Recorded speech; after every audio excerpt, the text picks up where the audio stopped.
This next amazing attorney is a friend of mine and just a phenomenal attorney who struck down Governor Hochul's isolation and quarantine regulation 2.13. The amazing Bobbie Anne Cox.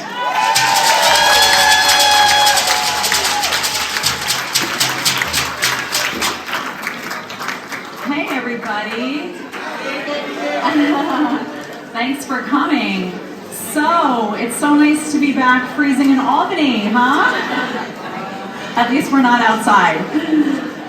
So, I want to thank everybody for coming and taking the time. I know that it's a work day, and I know that everybody has places to be and people to talk to, but this is really important because we are talking about your fundamental rights as not just an American, not just as a New Yorker, but as a human being, okay? The regulation that I struck down that Michael just referenced, Rule 2.13, isolation and quarantine procedures, was horrendous. A very quick overview of it for anybody not familiar with this regulation. It allowed the Department of Health, unelected bureaucrats in the Department of Health, to pick and choose which New Yorkers they could lock up or lock down. They didn't have to prove you were sick. They didn't have to prove you were exposed to a communicable disease. They could have locked you down in your home, or they could have removed you from your home with the force of police and put you into a facility of their choosing. You had no say. They could have locked you up or locked you down for days, for weeks, for months. There was no time restriction in that regulation. There was also no age restriction in that regulation, so they could have done it to you, but they could have done it to one of your loved ones, child, grandchild, whatever. Once you were in quarantine, there was no procedure for you to earn your freedom again. What I mean by that, when I was arguing this case in front of the trial court judge 2 years ago now, he asked the Attorney General's office, he said, let's say you take a family, let's say you put them into a facility somewhere, let's say you put them into a hospital. Once they're in there, how do they get out? And there was a really pregnant pause, and then the Attorney General said, well, I guess they could hire a lawyer and they could sue us. Okay, that, my friends, is the opposite of due process protections. And all of our laws and regulations and rules in this country and in this state have to have due process protections. Otherwise, they are unconstitutional. They cannot stand. So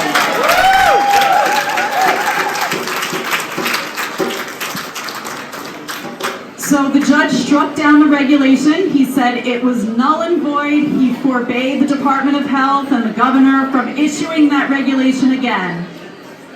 Of course, Hochul and the Attorney General waited until after the 2022 election, and then they filed their appeal. They appealed that decision. They wanted the power back. They used all your tax dollars to fight me on appeal. And last September, we argued the case in Rochester, and many of you, 400 of you, showed up in Rochester for that case.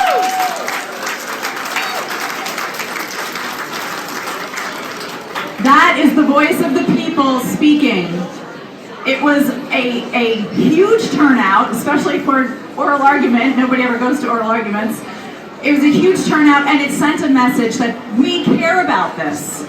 This is important to us. We do not want this regulation to be in existence again. So the 4th Department decided that they weren't going to overturn the case and say it was constitutional because they knew it wasn't constitutional. Instead, they were just going to throw the case out on standing. So now, I'm filing an appeal tomorrow with the Court of Appeals here in Albany, and I'm going to fight them to get that back. I want standing in my case, and I want that regulation struck forever from our book.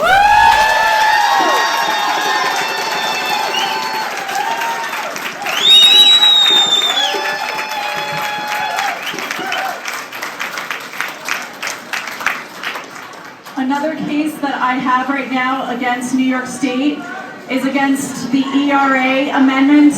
We'll hear a little bit more about that in coming weeks, and I think actually our next speaker is going to talk more about parental rights, but the ERA lawsuit is crucial.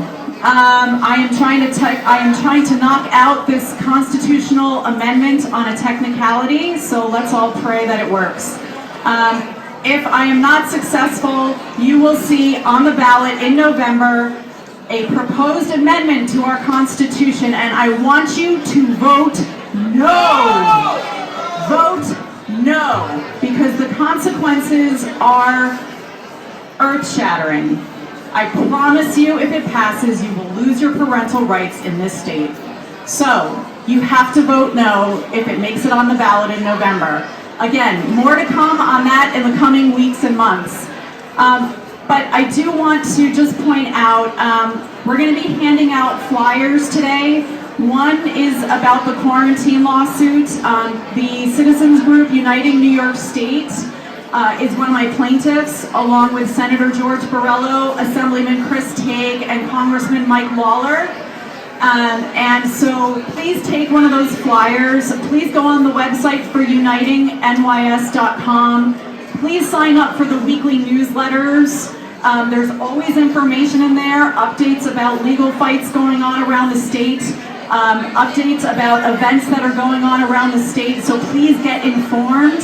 There will be information in there on a weekly basis about the ERA amendment, so please sign up. Please get informed.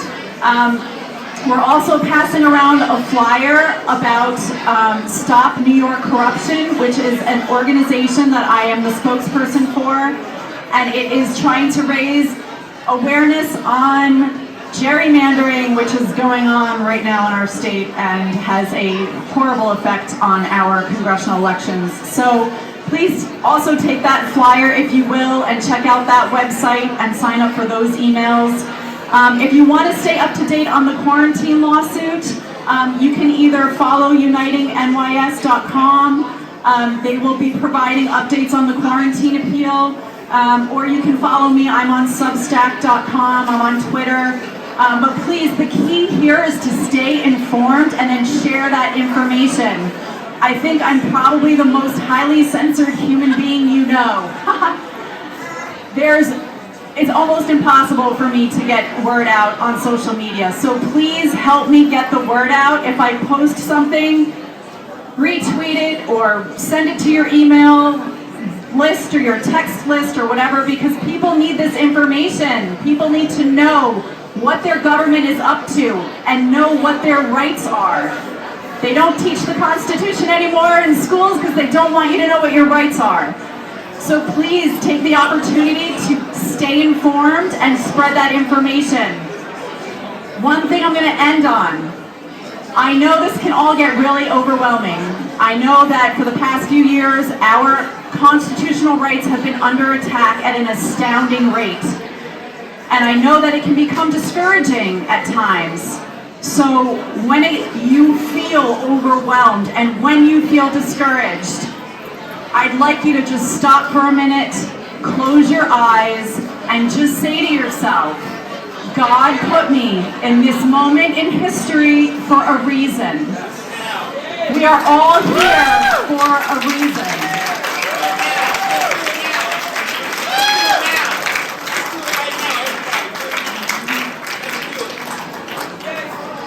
So, I'm going to turn the mic back over to Michael King. Thank you all for coming today. Stay strong.